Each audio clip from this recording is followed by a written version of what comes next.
வணக்கம் மாணவர்களே.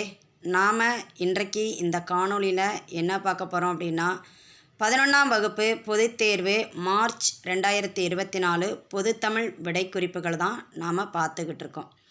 நாம் ஏற்கனவே 1லிருந்து 46 வரை உள்ள கேள்விக்கான பதிலை நம்ம ஏற்கனவே படித்தாச்சு.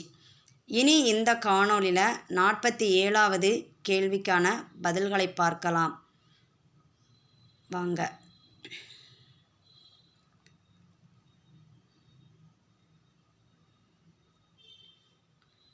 நாற்பத்தி அடி பெறலாமல் செய்யுள் வடிவில் விடை தருக. சரி, இது புரட்சிக்கவி பாடல். சரியா, அந்த பாட்டை வாசிச்சுக்கோங்க.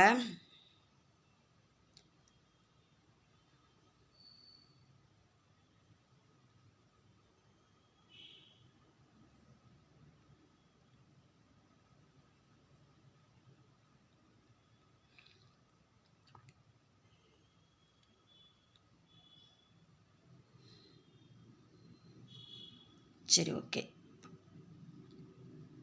அடுத்து பார்க்கலாமா?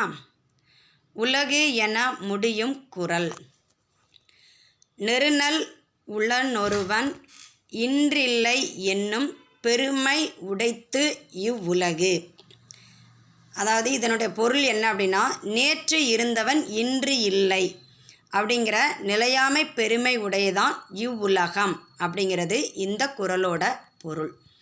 சரி, நாம் இப்போ இந்த வினாத்தாளில் உள்ள அனைத்து கேள்விகளுக்கான பதிலையும் நாம் படித்தாச்சு, அப்படி தானே?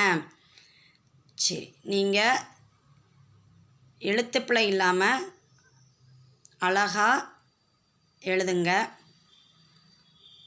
பொதுத்தேர்வு எழுதக்கூடிய அனைத்து மாணவர்களுக்கும் என்னுடைய வாழ்த்துக்கள். நன்றி.